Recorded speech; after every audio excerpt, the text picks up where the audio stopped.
This is the Cardboard Stacker and welcome. This time I'm going to take a look at Pandemic to Cure. Just like its predecessor, your goal in this game is to find 4 cures, but you must do so before either one of the 3 things occurs. Either when the infection rate is too high, too many outbreaks occur, or when there are no longer any dice to draw from the bag since too many people are infected. The game's layout goes like this. This plastic ring known as the treatment center is placed in the middle. This represents the containment of diseases, represented by dice. Around the ring are the infection rate and outbreak tracks. You use little syringes to keep track. If any one syringe ends up at the skull space, it's game over. Surrounding this ring are 6 regions. Each of these have a symbol of the die and colored indicators in which the probability of dice may be rolled. And so going on to the dice, there are 4 different colored dice: black, red, yellow, and blue. These dice, however, are different. For example, this yellow die has 2 sides of 2, a side of 4, and 2 sides of 5. This last side is the cross symbol where, if rolled, goes to the CDC board. If a dice is here, you can use these to pay for event cards, which always help you, and you can use them any time, but not during an epidemic. The last thing I like to mention are the roll cards. There are 7 rolls you can choose from, and you get 1 at the start of the game along with their dice.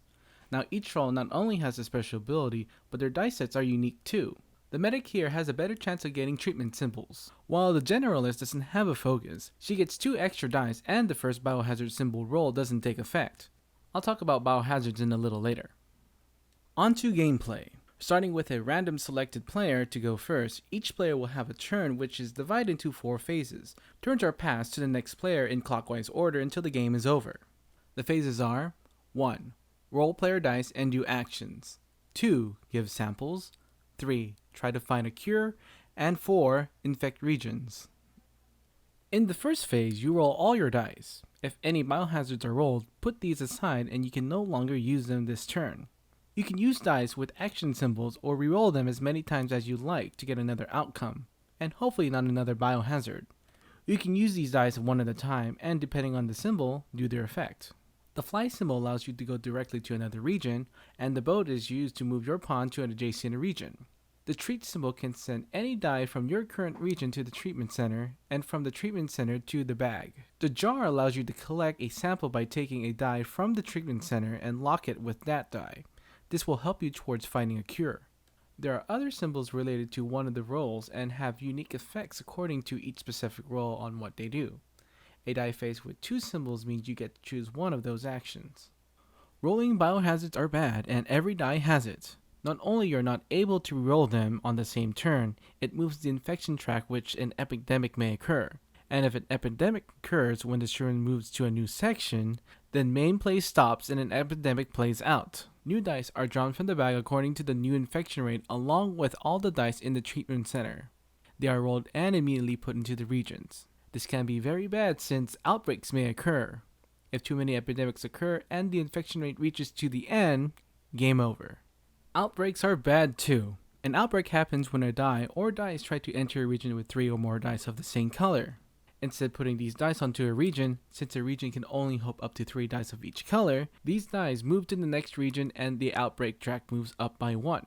This can happen in a chain of events, and each outbreak that occurs will add to the track. If the track reaches to the skull, it's game over.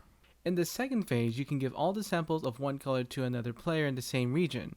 Not only this is helpful to find a cure, but getting cures yourself is hard. This is because locking a die to a disease die means you are not able to use that die until you find a cure, though you may take back any of your dice that you so choose on your turn.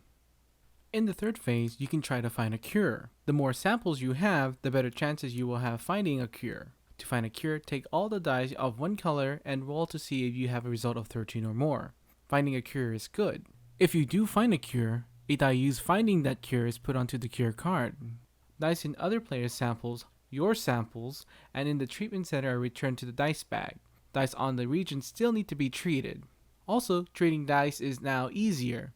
All the dice of the cured color that are treated in regions go to the treatment center, and treating dice in the treatment center all go to the bag.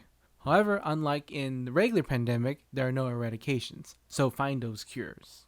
If you didn't get a 13 or higher, then you can try again on another turn. And in the fourth and last phase, you are now the infector. Blindly take the number of dice from the dice bag determined by the infection rate and roll them. Then put the results in these respective regions. Like always, cross symbols go to the CDC and outbreaks can occur. If at any time the bag becomes empty and you can't draw, game over. Remember, the way to win is by finding all the cures. Now let's move on to the review, and just to let you in, I only have and only played the first edition of Pandemic and its first expansion. Any comparisons to regular Pandemic will come from this edition. Starting over with the presentation. The box is excellent quality with a simple insert, and there's far enough space for an expansion to fit in it. The rules are clear and precise with nice colored glossy pages, and it doesn't take too long to read. The cards are excellent quality as well, and I really like the roll cards. They look like badges or some sort of key cards. And the rest of the components are also very good quality.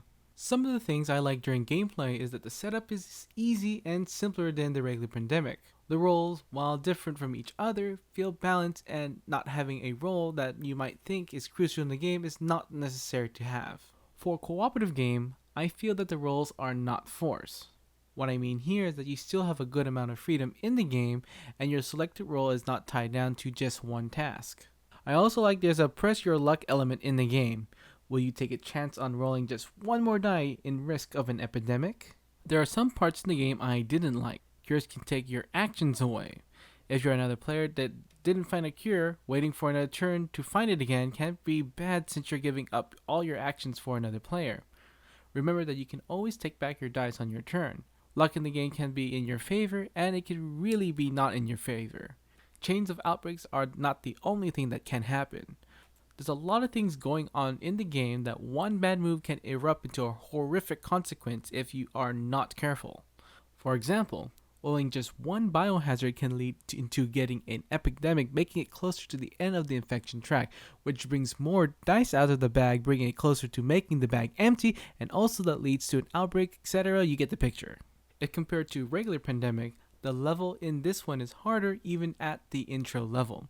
Though each has different level settings, I felt that the levels in Pandemic the Cure to be all hard all the way without any scaling. While it does say Pandemic on the box, don't play it like regular Pandemic. Yes, it's certainly similar, but a different game means you need to use a different strategy. Beginners to the game who I played regular Pandemic before will often worry about getting the dice off the regions or forget about the cards in the CDC. When playing in my game group, only about half of them like the game. I played it with different people and it's usually 50-50 on whether if they like the game or not. I think this is due to the fact they lost on their first try. One of the common questions that seems to come up from beginners who knows regular Pandemic is why there are no eradications. I personally don't mind this, and I think it makes sense because everyone in the world doesn't become immune to the virus even with a cure. Gameplay wise, it's not only creates a buffer to the other dice being pulled out of the bag, but the game still has an urgency to finding the rest of those cures. I really think that Pandemic the Cure can stand apart from its sister game, Regular Pandemic. Yes, you are doing the same thing, and even the game's theme are the same, and so are the goals and the failing objectives. I don't think you can say that it's just Pandemic with dice. First, the dice adds a different dimension on approaching the goal. And second, luck is more prevalent in the game, so while I think regular Pandemic is more of a strategic game, Pandemic the Cure is more of a tactical one. Because it's simpler, I think that Pandemic the Cure is a better game to introduce to non-gamers. The board is less busy and have fewer actions to keep in mind. I also think it's a good segue to regular Pandemic and is still a good game for those who have played the original one. Does Pandemic the Cure hold up to still being thematic? Well, I think the game feels a bit more mechanically driven because of the dice. The theme is still there. The player rules still make sense, and the behavior of the dice also adds to the theme. It is on a grander scale. If regular Pandemic does it regionally, Pandemic the Cure does it continentally. The exceptions are the cross symbols on the dice, so the things that give you diseases also helps you.